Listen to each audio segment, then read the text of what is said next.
In the darkest corners of Middle-earth's history, where shadows fester and light dares not tread, lies a tale both horrific and tragic. A tale of cruelty, corruption, and twisted creation. The Orcs, vile servants of Sauron and Morgoth, whose savage legions terrorized the free peoples for ages. But what sinister process gave them life? Who or what shaped them into such wretched beings? This is the haunting tale of the Orcs' true origin, Morgoth's most twisted and unforgivable creation. Welcome back. Today we're diving into the terrifying origins of the Orcs. To fully understand this, we have to start at the very beginning of evil.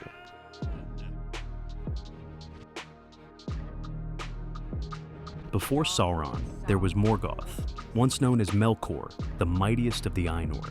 His lust for power and dominion over Arda was boundless. He craved control over all things, but there was one aspect of creation he could never truly grasp: the power to create life itself. This gift belonged only to Eru Ilúvatar, the One, whose flame imperishable granted true life and free will. But Melkor's arrogance led him down a dark path. In his desire to mock and defy Ilúvatar's work, he poured his malice into corrupting the world. His dominion over Middle-earth was not one of nurturing or building, but of domination and destruction. And so, if he could not create life, he would twist it, pervert it, bend it to his own designs. This was the seed of Morgoth's foulest creation, the Orcs. The most widely accepted theory of their origin, one hinted at by Tolkien himself, tells us that orcs were once elves. Long before the rising of the sun and moon, during the time known as the Years of the Trees, Morgoth roamed Middle-earth, seeking to spread his darkness. And it was then, in the twilight of Cuiviénen, that he found the firstborn, the elves. Some of these elves were captured by Morgoth's servants, stolen away to his dark pits and fortresses, where they endured unending torment. In Tolkien's own words, the shadow that bred them can only mock, it cannot make, not real new things of its own. These tortured elves were corrupted in both body and spirit. Their beauty was deformed, their immortality turned into endless suffering, and what emerged from the darkness were creatures bred for hatred, pain, and servitude. Beings twisted into foul mockeries of the children of Ilúvatar, their once bright eyes now burned with malice. Their language, once fair, was turned into crude, snarling speech, and their hearts, once free, now only knew the will of their master. But not all were convinced by this theory, for if the orcs were indeed once elves, what of their souls? Could their corruption be so complete as to leave nothing of their original selves? Or was there some part of them, deep within, that remembered what they once were? The nature of the orcs is a mystery that even Tolkien himself struggled to fully resolve. Were they truly independent beings, capable of thought and feeling? Or were they simply extensions of Morgoth's own dark will, mere shadows given crude form? Tolkien's writings suggest both possibilities. In some texts, he describes orcs as wholly corrupted beings with their own will, twisted by Morgoth, but not entirely his puppets. In others, he hints that they may be animated by lesser spirits, ensnared by Morgoth's power, and bound to serve his purposes. What's certain is that the orcs displayed signs of culture, hierarchy, and even emotion. They were capable of fear, anger, jealousy, and greed. And yet, their lives were dominated by cruelty and oppression.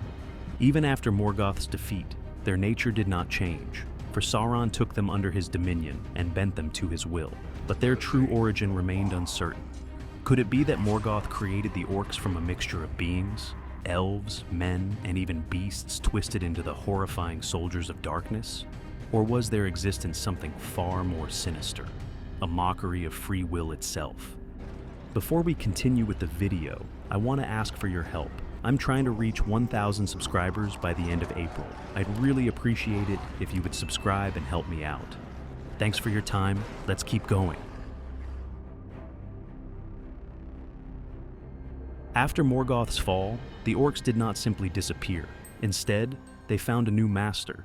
Sauron, Morgoth's most devoted lieutenant, inherited his dark legacy.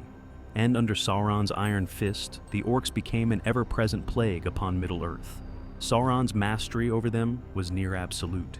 He commanded their legions in the building of his great fortress, Barad-dûr, and later in the wars against the Free Peoples.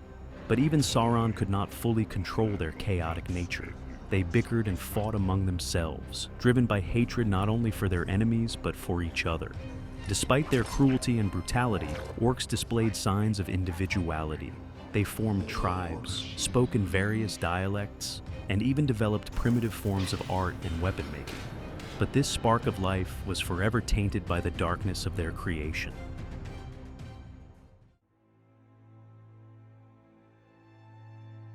Tolkien continued to wrestle with the nature of the orcs until his dying days. He questioned whether beings so deeply corrupted could truly possess souls or independent thought. In some of his later writings, he even considered the possibility that orcs were not corrupted elves at all, but rather fallen men, or even mere beasts made to resemble the children of Ilúvatar. The philosophical implications of orcs troubled Tolkien deeply. If they had souls, then their existence was a tragedy.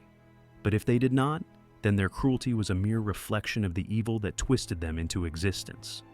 Either way, the orcs remained a symbol of Morgoth's greatest sin, the perversion of life itself. And so, the orcs remain a tragic mystery, a testament to Morgoth's corruption and the struggle between good and evil that defines Middle-earth. But tell me, what do you think? Were the orcs beyond redemption? Or was there something deeper to their nature? Something lost and twisted beyond all hope? Let me know in the comments. And if you enjoyed this exploration of Tolkien's darkest creations, don't forget to like, subscribe, and join us on our journey through Middle-earth. Thanks for watching, and as always, see you on the next one.